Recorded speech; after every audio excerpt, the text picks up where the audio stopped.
Jmenuji se Richard Tintěra, jsem ředitelem na farmě Otročín. Farma Otročín je největší producent biomléka v Čechách. Hospodaříme na 1700 hektarů zemědělské půdy a máme 700 dojnic. Právě stojíme v nové moderní stáji osazené 6 dojícími roboty. Na farmě Otročín provozujeme 12 dojících robotů. Náš přístup k zemědělskému hospodaření je poměrně hodně technologicky orientovaný a snažíme se využívat více směrů precizního zemědělství nejenom v rámci živočišné výroby, kde stojíme teď, ale i v rámci rostlinné výroby. Kromě variabilního setí a dálkového průzkumu země používáme i variabilní aplikaci CADI. Jedním z hlavních důvodů, proč jsme se rozhodli investovat do poměrně nákladné technologie variabilní aplikace CADI, je ten, že v rámci ekologického zemědělství nemáme příliš mnoho zdrojů dusíkatých hnojiv. Jedním z nich je hnůj a druhým je kejda. V rámci naší roční produkce okolo 20 000 kubíků kejdy nám nezbývá nic jiného, než s ní hospodařit tak, aby došlo k skutečné efektivní aplikaci a s ní nám právě pomáhá variabilní aplikace pomocí naší chytré cisterny. S variabilní aplikací CADI jsme začali v roce 2020 a máme tedy za sebou 3 aplikační sezony. Vyaplikovaných cirka 50 000 kubíků CADI a sbíráme své první zkušenosti. Zatím se nám nepodařilo naplnit naše očekávání v rámci návratnosti pořízené technologie, nicméně důvody byly spíše externí povahy. V jednom roce jsme přišli o úrodu kvůli kroupám a v druhém roce kvůli extrémnímu suchu. Přesto, že zatím po 3 sezónách nejsme schopni tu návratnost vyhodnotit, jsem přesvědčen o tom, že informovaná aplikace CADI a vědění ohledně množství aplikovaných živin musí kýžený ovoce přinést, akorát to bude mít, doufejme, drobný zpoždění. Při rozhodování o investicích hrají roli kromě tvrdých ekonomických parametrů mnohdy i soft parametry typu přístupu hospodaření s krajinou a k zemědělskému hospodaření. A my jsme se tehdy rozhodli, že kejda už pro nás nebude odpad, ale poklad. A proto jsme se rozhodli aplikovat variabilně. Jmenuji se Tomáš Veselý, zde na farmě Otročín dělám agronoma.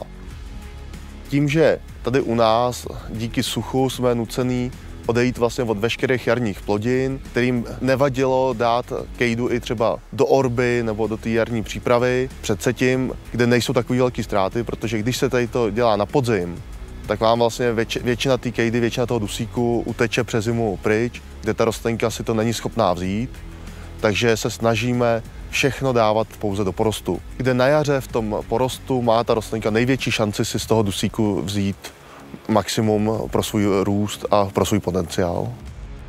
Kejdu se snažíme aplikovat v podstatě od chvíle, kdy ta rostlinka začíná na jaře růst. Vidíme, že změnila už barvu, že začíná se pomalu probouzet do fáze, když už se nedělají moc velké škody, takže to je třeba vejška někde kolem 15-20 cm. Jarní aplikace rozdělujeme na 2 fáze.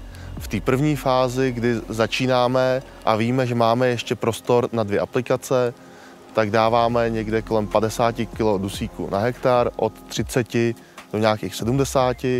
A v druhé fázi, kdy už víme, že by tam druhá aplikace se nestihla, protože už je ten porost jakoby daleko, tak dáváme kolem 70 kg a tam je to zase od 50 zhruba do 100 kg dusíku na hektar. Denně jsme schopni vyaplikovat nějakých 15 až 20 cisteren, ročně kolem 1000 cisteren. Je to nějakých 19 000 kubíků kejdy za rok. Průměrně v kejdě je kolem 3 kg dusíku na kubík. Tu podzimní aplikaci děláme pouze z toho důvodu, že aby se nám uvolnily kapacity a aby nám vyšly jímky do jara, proto máme teď v plánu stavět další novou jímku, aby jsme mohli aplikovat všechno pouze na jaře a nemuseli už nic aplikovat na podzim. Normálně v ploše ani takový problém s utužením není, ale na souvratích s tím máme obrovské problémy. Víme, že už prostě na souvrati musíme počítat s nižším výnosem, takže i z toho důvodu jsme volili na tuto cisternu extra široké pneumatiky, jsou tam 750 gumy, nízkotlaký, velký průměr, 30,5 palce. Ten vlastně nám zabezpečuje to, že není takový utužení. Všechno na polích jezdíme po jedních liniích na 15 metrů, kde máme i prutové brány v 15-metrovém záběru, cisterna 15-metrový záběr a snažíme se z těchto kolejí prostě nevýjíždět. To samé platí už teď i na Souvrati, kde se udělá jedna kolej, po které se jezdí. Na tomto pozemku se neoralo letos vůbec, bylo tady pouze kypření do nějakých 20-25 cm maximálně. Na tomto poli se selo 1.10. a momentálně máme 23.10. Je zde ozimý ječmen, dvouřadý, odrůda Return, s kterou máme poměrně dobré zkušenosti. Momentálně probíhá aplikace kejdy v dávce 50 kg dusíku na hektar v průměru. Je to od 30 do 70 kg. Pokud nám počasí dovolí, tak v nejbližším termínu sem jedeme s prutovými bránami, kde tu kejdu ještě zapravíme do země a zároveň se zbavíme všech scházejících plevelů. U nás na farmě momentálně ořeme jednou za 7 let, zbytek všechno jsou pouze podmítky a kypření kolem těch 20 cm maximálně.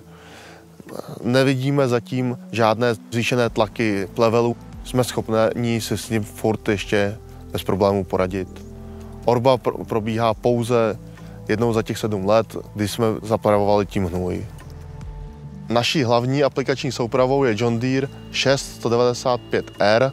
Tento výkon 195 koní bohatě vystačuje na 18,5 kubíkovou cisternu. Tato cisterna Cunhammer je opatřena vlastně vzduchovým podvozkem, takže krásně se tahá, nepotřebuje takový výkon. Je opatřena 15-metrovým aplikátorem bodkovým. Když je nakypřená půda, tak se krásně veškerá kejda dostane pod povrch, není to rozlitý jako klasickýma hadicema. Analýza kejdy probíhá pomocí NIR senzoru, kde zjišťujeme obsahy dusíku, fosforu, draslíku a sušiny.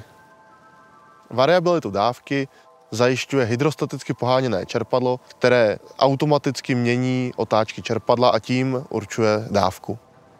Tato cisterna umí měnit variabilní dávku pouze v celém záběru cisterny, takže v 15 metrech. K provozu této soupravy je potřeba, aby byl traktor vybaven systémem Isobas. Bohatě postačuje terminál traktoru, není k tomu potřeba žádný další displej, funguje to tak, jak je to udělané z výroby. Nastavení aplikačních map pro variabilní aplikaci kejdy provádíme kombinací dálkového průzkumu země, čili aplikační mapou, a zároveň kombinací výnosových map. Tím jsme schopni aplikovat potřebné množství živin v místech tak, kde jsou rostliny schopné živiny využít. A nedochází tak k vyplavování přebytečných živin, dusíkatých látek a zároveň k emisi do ovzduší. Mapy výnosového potenciálu nám vytváří společnost Clever Farm na základě mnou dodaných osevních postupů a družicových dat za posledních 10 let. Pole nám rozdělí do 3 až 5 zón a podle toho si vlastně já volím jednotlivé dávky kejdy. Z mapy výnosového potenciálu, který mám zde, si vytvořím novou podkladovou mapu pro aplikaci. Tady mám předběžný návrh, jaká by byla ideální dávka. Tu si můžu upravit podle sebe, jak chci. Tato mapa je vytvořená 5 zónama. Celkově má blok 22 hektarů. Nejhorší zóna má 2 hektary, nejlepší 4,5. Zbytek je zhruba někde mezi. Dávka se pohybuje od 50 do 100 kg dusíku na hektar. Mapu mám vygenerovanou a momentálně musím přejít do My John Deereu, kde ji nahraju dál pro traktor. V My John Deereu si tuto mapu nahraji, přiřadím k tomu traktor, přiřadím si k tomu už linie, přiřadím k tomu pozemek a můžeme to odeslat do traktoru. Obsluha pouze přijme a už má všechno přednastavené. Proces vytvoření mapy mi zabere v průměru tak 2-3 minuty. Variabilní aplikace kejdy je součástí celkového faremního konceptu, kde se snažíme maximalizovat preciznost ve všech směrech našeho zemědělského hospodaření. Ať už je to hospodaření v živočišné výrobě nebo v rostlinné, s půdou, se zvířaty, s krajinou.